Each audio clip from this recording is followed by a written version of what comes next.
Manipur Labor MLA Tarana, Manipur Kab MLA Tarana, Manipur Tokai Tage Haidana, Manipur Tugai, Haibagi Wapam Lapase, must say house unethical conduct me. Mana viral video the base Toga, Yamna Peru kilo, lopsided, one sided.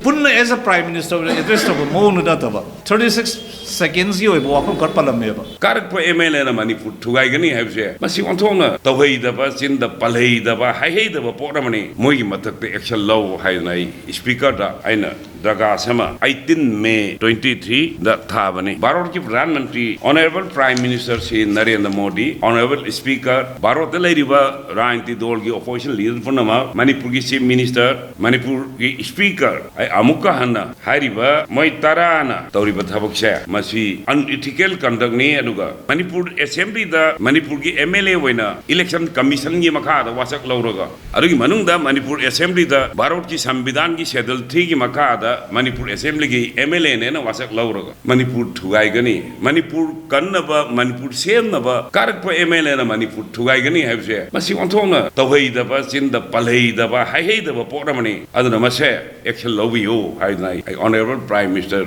Modi da akoi speaker da iro matung da madwai Honorable Prime Minister Shri Modi da ICT ji sumaina Wait to Oroidaba, Yaroi Doriba, Yaroidaba, Wapam Mama, Akogi, Manipurgi, MLA, Tarana, Akoi, Manipurgi, Akoi, Tokai, Tani, Hai Wapando, Aduna, Eat Provo, Maduna Sound, Masak, Wahendra, Manipurgi, Lanji, Ziladiba Kanuki Lanzi, from Oi, Ponging Tang, Habrakano, Mana, Ngangi. Manipur Jay, a home talk talk and even enterity, talk to Oga, Akoi, Wari Shaldo, Gadamni and Sibo claim to it. Adagi among live activity, other the Equidana, Akoi Mizoramgi, really Emasatana, Mijogi Chief Minister Yoba, Togo Amada, Joram Tanga Yoba, Simba, Asoba, really state the Miangi, Savazatra, state Manipurgi Chief Minister, state the Yamna, Chinna Panbudanai Taba Dumba, unparliamentary language and uncultured language in Navaga. Masi, Siang Hargadi, Konsona.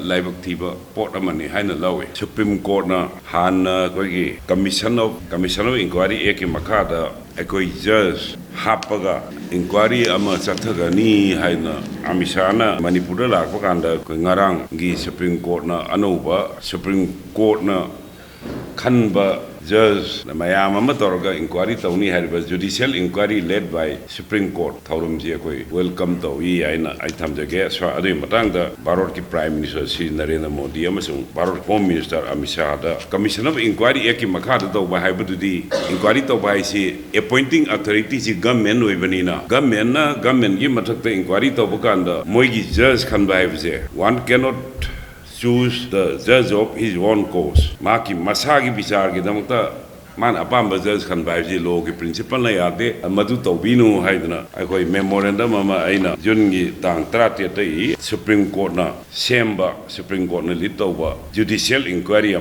Commission of Inquiry. Hana Amisana proposed to Ramadota Judicial Inquiry welcome to Commission of Inquiry Act to Ihan Hamada, Home Minister Amisha, the Assamgi Ram Madhop, Aduga, National General Secretary, Assamgi Chief Minister Hemanta Biswa Sinasingbo, Marueva BJP leader Mayamsi involved Dominina, Sarkar Semba, Commission of Inquiry Duna, Sarkar Inquiry to by Asumboy Roy Aduna, Supreme Court of Biden Sungani, Common and Violence, Singing Marueva, Maramsi, MLA. Akoi Manipur dagi tokai tage haidna Bharat ki Home Minister da moina aiwa serol pi dana hairak pa wafam do madagi watho asi akoi lakhi bane Mijo taba area punamak awang pok Bharat Mijo taba area punamak pullaga Mijo gi state ama sengbe wafam ji lisingamaga Janifan humpuni panda lising Janifan humpuni pan 1968 ki Mijo ekota matamdugi MNF ki lusingba Lal Dengana,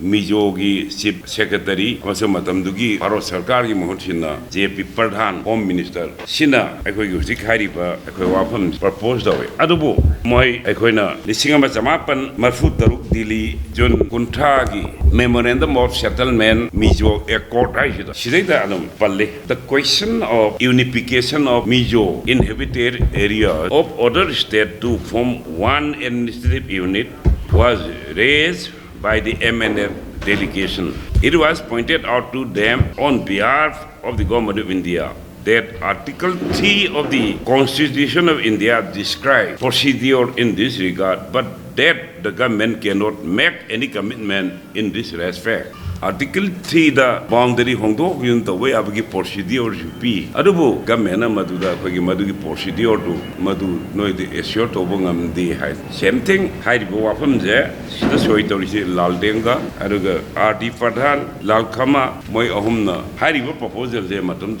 Hariba Vasaki Mijo a quarter must turn down to Wapam money. I think at the same time, according to Atal Bihari pass by in Panba, Barki Prime Minister Atal Bihari pass by in Wakanda. Sometimes he visited Nagaland. I do get a Nagalelgi Wapamji, Atal Bihari pass by and show them turn down to me. Yagi Draba Wapamze, Mashi, Manipurgi MLA, Tarana, Akoi Manipurgi, Tokai, Haiba Wapamji, Lapodagi, Manipurgi Asigi, common class to him. Madam D, Maduna, boundary chain, the way Wapamze, Masita, Manipursi, Masidi, Barot ki Sambidhan, same thing among the Manipursi, Barot, the Mars, Toroga, Manipur merger agreement ki Makada. Barot Yauni. Barot Yauriba, Manipur merger, agreement Makada Yauriba, Lamze, Masidi, Article 316, Hariba Lamsi, Sokpaya, de Haidana, Adam, protect of Nutami.